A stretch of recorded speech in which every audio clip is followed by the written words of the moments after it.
நான் வரவு செலவு அப்படின்னு சொல்லிட்டு ஒரு பதிவு போட்டிருந்தேன். அதுக்கு வந்து ஒருத்தர் கமெண்ட் பண்ணியிருந்தீங்க. ரொம்ப நல்ல கமெண்ட்டாக இருந்தது. 100% உண்மை அப்படின்னு சொல்லியிருந்தீங்க. நான் போடுறதெல்லாம் உங்களுக்கு பிடிச்சிருக்குதுன்னு சொல்லியிருந்தீங்க. டியர் அப்படின்னு சொல்லியிருந்தீங்க. அதனால் நீங்கள் கண்டிப்பாக பொண்ணாக தான் இருக்கணும்னு நான் நினைக்கிறேன். நீங்கள் ரசித்ததில் ரொம்ப ரொம்ப சந்தோஷம். கொஞ்சம் நீங்களும் இந்த மாதிரி கொஞ்சம், ஆனால் இது யாரும் பார்க்குறது இல்லைங்கிறது எனக்கும் தெரியும். யாராவது ஒருத்தர் மட்டும்தான் பார்க்குறாங்க, கமெண்ட் பண்ணுறாங்க. மேக்ஸிமம் விரும்புறதில்ல. ஆனாலும் ஒன்றும் தப்பு இல்லை. அன்றைக்கி மகாத்மா காந்தி வந்து இன்றைக்கி சுதந்திர தினம் அப்படிங்கிறதுனால உங்கள்கிட்ட சொல்கிறேன்.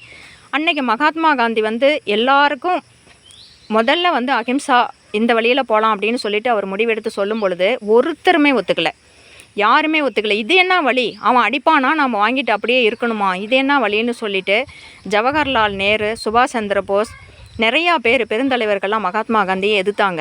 ஆனால் அவர் வந்து தன்னுடைய கொள்கையில் உறுதியாக இருந்தார். நம்ம திருப்பி அடித்தோம்னா அவன் கேஸ் போடுறான், திருப்பி அடிக்காமல் அடி வாங்கிட்டு என் நாட்டை விட்டு போன்னு உட்காந்துட்டு இருந்தார். அந்த மாதிரி வந்து யாராவது ஒருத்தர் இந்த பதிவு நல்லா இருக்குது அப்படின்னு சொல்லிட்டு கமெண்ட் பண்ணுறதில் ரொம்ப சந்தோஷமாக இருக்குது. நீங்கள் சொல்லியிருக்கிறது எனக்கு ரொம்ப பிடிச்சிருக்குது. இந்த மாதிரி கொஞ்சம் வெளி உலகத்தில் இன்றைக்கி நிறையா யூடியூப்பில் பார்த்திங்க அப்படின்னா நாய் வளர்த்துறதுலேருந்து தர்மம் பண்ணுறதுலேருந்து நானே பார்க்காத பல பார்வைகள் நிறையா பேர் பார்த்ததுனால எனக்கு அந்த பார்வையே வந்திருக்குது. அவங்களுக்கு எல்லாத்துக்கும் நான் ரொம்ப ரொம்ப ரொம்ப நன்றி சொல்கிறேன். நிறையா பேர்த்துடைய பார்வையில் வந்து பயங்கர தர்மம் இருக்குது. ரோட்டில் கடை வச்சு எங்கள் வீட்டுக்காரர் வந்து மாநகராட்சியில் ஒர்க் பண்ணிகிட்டு இருக்கும்போது சில சம்பவங்கள்லாம் வந்து அப்போ எனக்கு அவ்வளோ புரியல. ஆனால் இன்றைக்கி வந்து ஒருத்தர் வந்து ரோட்டில் கடை வச்சுருக்கிறவங்களுடைய கஷ்டம் என்ன அப்படின்னு சொல்லிட்டு கொஞ்ச நாளைக்கு முன்னாடி ஒரு வீடியோ போட்டுக்கிட்டே இருந்தார். அவங்ககிட்ட கொண்டு போய் 200 கொடுத்துட்டு வருவார். எலுமிச்சம்பழம் விற்கிறவங்க, கலக்காய் விற்கிறவங்க, சின்ன சின்ன கூறு கட்டி கத்திரிக்காய் தக்காளின்னு விற்கிறவங்க, அவங்கக்கிட்டலாம். ஆனால் அந்த மாதிரி ஒரு பார்வை நான் பார்த்ததில்லை, உண்மையை ஒத்துக்கிறேன். அப்போ வந்து ஒரு தடவை நாங்கள் வந்து சேலத்தில் இருக்கிறவங்களுக்கு இது தெரியும். ராஜகணபதி கோயில் பக்கத்தில் இருக்க ரோடு போட்டாங்க. அப்போ எங்கள் வீட்டுக்காரர் ஒர்க் பண்ணிகிட்டு இருந்தார் அங்கே. அந்த வீதி வந்து சுற்றி வந்து கடையாக மட்டும்தான் இருக்கும். சின்ன சின்ன கடைங்க வச்சு சாக்கு போட்டு அது மேலே வந்து கீரை வச்சு வியாபாரம் பண்ணுவாங்க.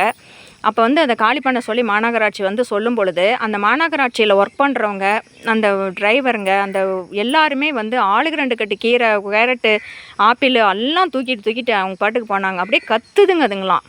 அன்றைக்கி வந்து ரொம்ப கஷ்டமாக இருந்தது எனக்கு. ஆனால் இன்னொருத்தர் வந்து அதை வேறு பார்வையாக பார்த்து உடனே காசு கொடுத்தாரு. இப்போ நானும் அதை செஞ்சிட்ருக்கிறேன். ஒவ்வொரு கடையிலையும் போய் தேவைப்படுதோ படலையோ ஒரு எலுமிச்சம்பழம் கூட 4 எலுமிச்சம்பழம் வாங்கிட்டு ஒரு 100 ரூபா கொடுக்கும்போது ஒரு திருப்தியாக இருக்குது.